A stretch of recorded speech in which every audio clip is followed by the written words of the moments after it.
What's up, gentlemen? Today I want to give you some tips on how we can cope with our anxiety. And anxiety is a major pain in the ass, but thank goodness we have the ancient Romans from the past to give us a couple of techniques that we can use to cope with our anxiety. Let's get to it.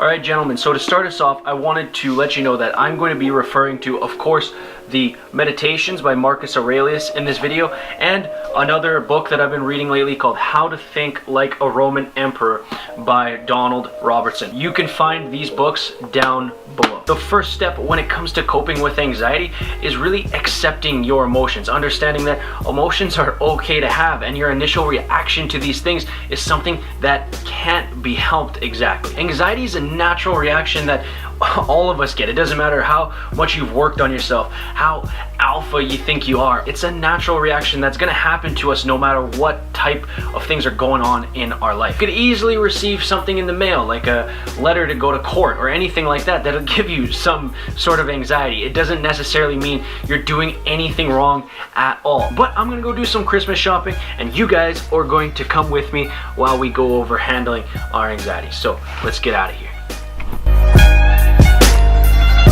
It is one gross day in Van City. I don't know what Marcus Aurelius would say about having to deal with the rain messing up your hair. Probably something like don't be a bitch, but what can you do?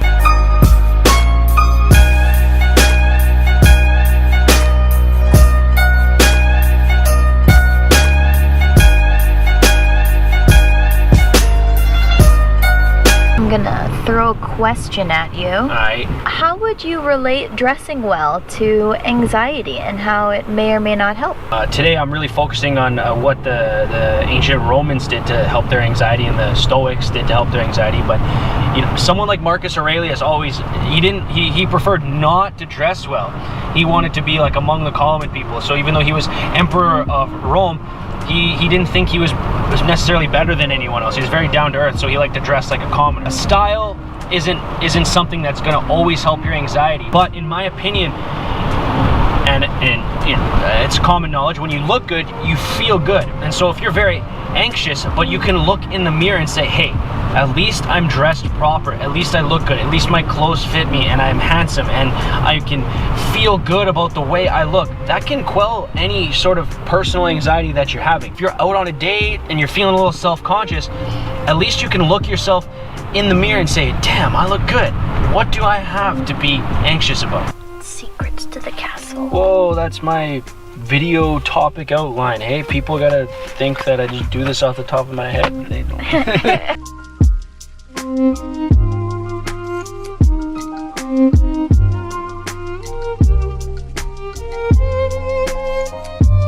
But when it comes to being anxious or struggling with anxiety in a certain moment, it's important that we take the time to actually lay out the facts. Sit down and write out the facts about the situation that you're in. Let's say you got in an argument with your boss at work and you're wondering about, man, is he gonna fire me? Is he gonna lay me off? Am I done here? Write out the facts about the situation.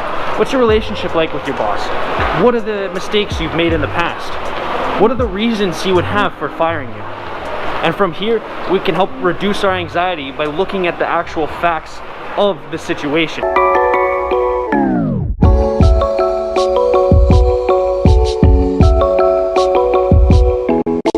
When we lay out the facts that way, it keeps us from catastrophizing. And in cognitive behavioral therapy, they use the term catastrophizing and decatastrophizing. And Epictetus liked to say that when we catastrophize, we're not being objective about the situation. He liked to say that if you are lost out at sea and you're on a ship in the middle of a storm, the only appropriate way to assess that situation is to say, I am lost out at sea in the middle of a storm.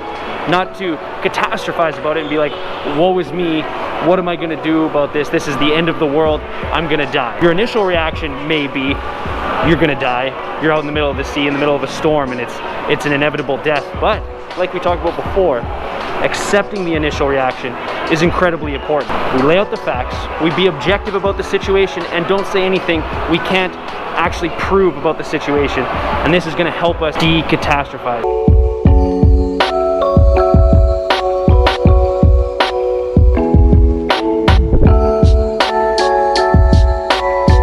So we're in chapter shopping for my friend Trevor. Trevor, if you are watching this, don't look at this next part. Actually, I'm not even going to show the book because I know no matter what I say, you're still going to look. Anyway, I'm about to buy you your present. Be ready, it's a good one. So gentlemen, describing things objectively can really reduce a vast amount of our anxiety. And it's very important that we sit down and take the time to think about the objective things that are going on in this situation that is causing us anxiety. Because if we get into the subjective, we get into the things that aren't true, that's when the anxiety really starts to build.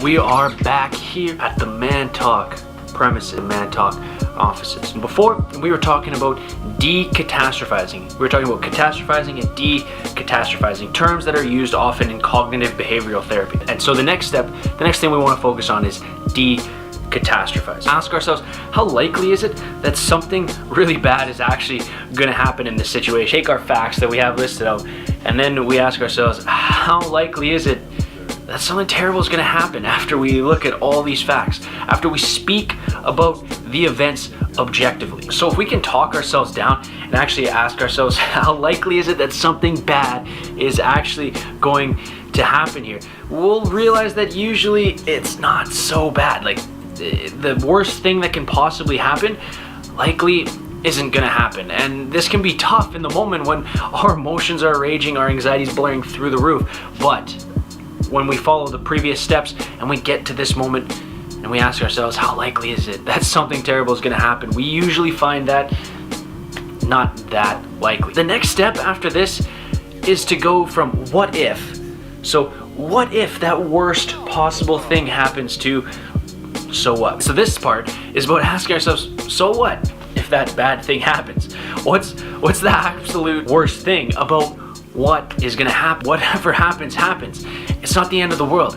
I can deal with this. And this goes for just about any situation. And even when it comes to the death of a family member, things are going to hurt us. Absolutely, they're going to strike us so deep. It's important to remember there's nothing wrong with that. There's nothing wrong with our emotions hitting us deep. There's nothing wrong with feeling terrible. There's nothing wrong with being sad. There's nothing wrong with having anxiety. But the thing is, so what if this happens? How am I going to deal with it? How am I going to handle this going forward? And maybe we need to take some time to grovel with these situations. If it's something severe and it's shooting our anxiety through the roof, if it's something terrible like the death of a family member, it's important to take time to grovel. But then we have to take action. What are we going to do to deal with this? What virtues has nature equipped me with throughout my life to help me deal with this situation? Anxiety, it's so easy to get lost in it. It's so easy to let it take us over. A little something, I deal with anxiety every single day. If I didn't have these previous steps to help me deal with these things that I deal with every day, then it would be incredibly difficult to do this. It would be incredibly difficult to sit down and read books. It would be incredibly difficult to get up and go to work or to interact with people. I learned these tips early on in my life, and I put in the effort to, I definitely haven't mastered them, but I put in the effort to learn them. I put in the effort to implement them into my lives. Sometimes I just struggle. Sometimes we are going to just struggle, and that's okay, but this can't take over our lives. This is something we need to learn to deal with as men so we can ground ourselves and move forward and help others deal with these things, because these are all surmountable. The ancient Romans, like Epictetus and Marcus Aurelius, these guys laid the groundwork for us to really deal with these things. So I'm going to end things off with a quote from Epictetus. It is not the things that upset us, but our judgment about those things that upsets us. Take that as you will, gentlemen. Alright, gentlemen. So, what did you think of today's video? Let me know down below, and let me know if there's some things that you personally use to help you deal with anxiety, because it's something we all go through. Nothing to be ashamed of. Anyway, gentlemen, why don't you go down below and sauce me one of these bad boys. Smash that subscribe button to rid yourself of anxiety. And just a friendly reminder, the books that I referenced mostly in today's video were, of course, the classic, The Meditations by the great Marcus Aurelius, and Donald Robertson's How to Think Like a Roman Emperor, a fantastic book, and I'll have these both linked down below for you handsome ass dudes, so you can go and pick them up for yourselves and think like a Roman Emperor and destroy anxiety. Have a fantastic rest of your day, gentlemen, and as always, stay handsome.